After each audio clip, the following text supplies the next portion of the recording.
सम्पूर्ण महानुभावहरुमा नमन। म अनन्त श्रेष्ठ यहाँलाई हार्दिक स्वागत गर्दछु। आज म चर्चा गर्दैछु पब्लिक स्पिकिङको बारेमा।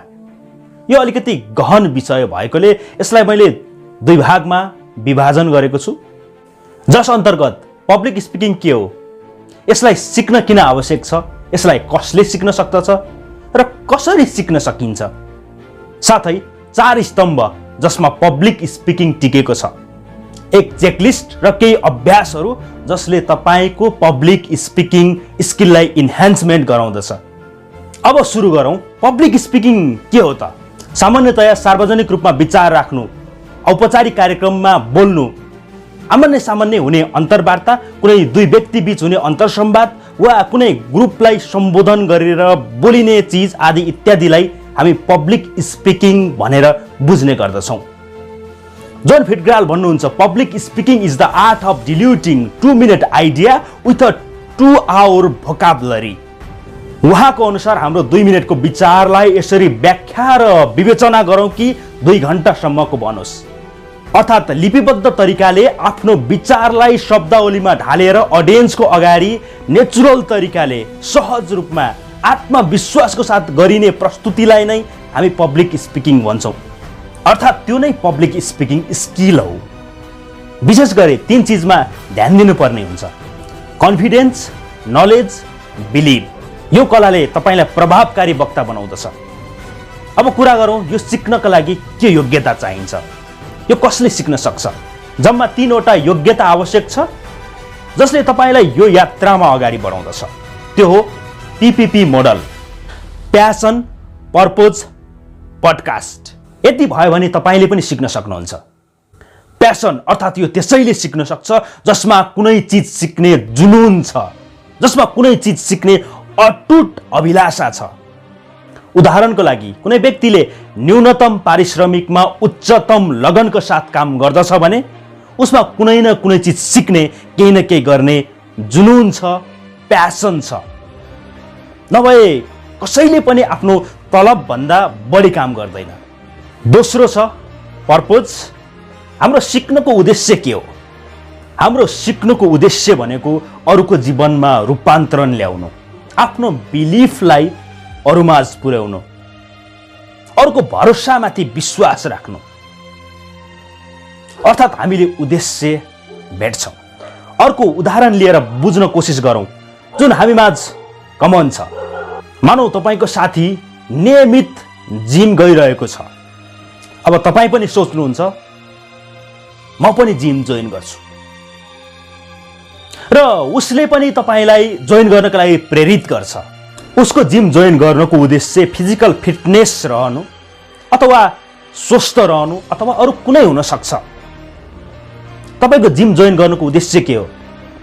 तपाईले त्यस कारणले जिम जोइन गर्नुभयो किनकि तपाईको साथीले जिम गरिरहेको छ। अब तपाईले क्लबको मेम्बरशिप लिनुहुन्छ, नयाँ शपिङ गर्नुहुन्छ, झोला किन्नुहुन्छ, जुत्ता किन्नुहुन्छ, स्पोर्ट वेयर आदि इत्यादि पुरै किनेर पुरै तयारीको साथ जिम जानुहुन्छ।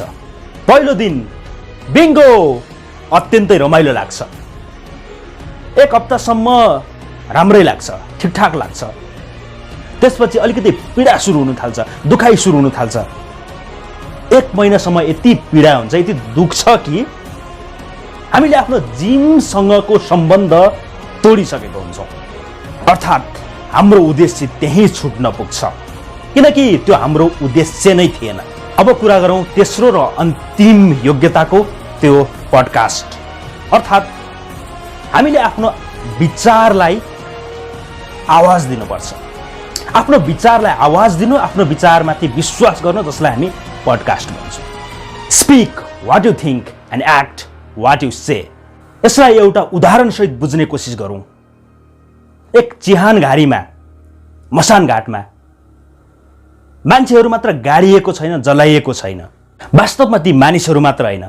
सोचौँ त, कति अनगिन्ती मूल्य, मान्यता, सोच, विचार, आइडिया, संस्कृति, संस्कार त्यो खाल्टोमा गाडिएको छ, त्यो मसान घाटमा जलिरहेको छ। अर्थात् हामी आफ्नो विचारलाई, धारणालाई भित्र नै दबाइरहेको हुन्छौँ। आदरणीय मित्रहरू, हामीमा त्यसलाई व्यक्त गर्ने क्षमता हुनु अत्यन्तै आवश्यक छ। आफ्नो अनुभव तथा ज्ञानले अरू कसैलाई मद्दत पुग्छ भने जरुर त्यो आफ्नो अनुभव, ज्ञान, आफ्नो विचार, आफ्नो धारणा अरूलाई सेयर गर्नुहोला। यो पुरै प्रक्रिया बुझ्नका लागि र व्यक्तित्व कलामा वर्चस्व कमाउनका लागि एक महत्त्वपूर्ण मन्त्र छ जुन यहाँहरूमाझ म निवेदन गर्दैछु। त्यो हो यस आई क्यान। यहाँहरूले पनि मसँगै भन्नुहोला, yes I can, yes I can. हो, म सक्छु, म गर्न सक्छु, म सिक्न सक्छु। यो नसोच्नु होला कि म अलिकति अन्तर्मुखी व्यक्ति, मलाई खासै बोल्नु पनि आउँदैन, अथवा मैले बोले भने अरूले के सोच्ला। अब प्रश्न आउँछ, यसलाई सिक्न जरुरी किन छ त? किन यसलाई सिक्न किन जरुरी छ भने पब्लिक स्पिकिङ स्किलले तपाईको लिडरशिप क्यापासिटीलाई बढाउँदछ। यदि तपाईँ एक लिडर बन्न चाहनुहुन्छ भने तपाईमा पब्लिक स्पिकिङ स्किल हुन अत्यन्तै जरुरी छ, अनिवार्य छ। कुनै कुरा सिक्नका पछाडि ठुलो कारण हुनुपर्छ अथवा ठुलो भिजन हुनुपर्छ, त्यो जरुरत छैन। हामी बचपनमा साइक्लिङ सिक्थ्यौँ, स्विमिङ सिक्थ्यौँ। किन? ओलम्पिकमा जित्नका लागि अथवा कुनै प्रतियोगितामा भाग लिनका लागि होइन।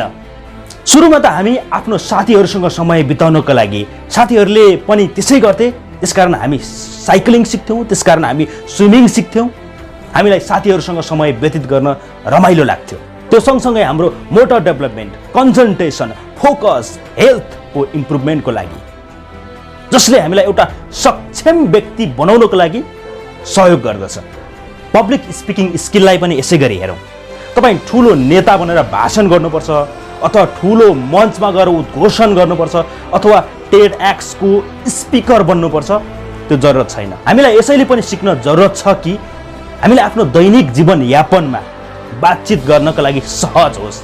हामी आफ्नो प्रोफेसरलाई आफ्नो कुरा बुझाउन सकौँ, हामी आफ्नो बसलाई प्रभावित बनाउन सकौँ, हामी आफ्नो कर्मचारीलाई आफ्नो भिजन राख्न सकौँ, एउटा स्टुडेन्टले राम्रो प्रेजेन्टेसन राख्न सकोस्, साथीभाइसँग कुनै विषयमा छलफल हुँदाखेरि त्यसमा सहभागी भएर आफ्नो विचार राख्न सकियोस्, परिवारमा सबैजना सँगै बसेर स्पष्ट रूपमा कुराकानी गर्न सकियोस्, आफ्नो योजना बनाउन सकियोस्, बताउन सकियोस्, आफ्नो कुराहरू स्पष्ट रूपमा राख्न सकियोस्।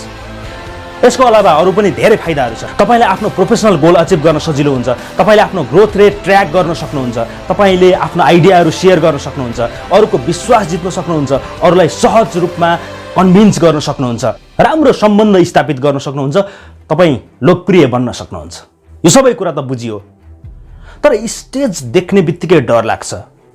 स्टेज फियर एन्जाइटी, योबाट कसरी माथि उठ्न सकिन्छ? How to overcome stage fear anxiety. यसको लागि सहज तरिका छ।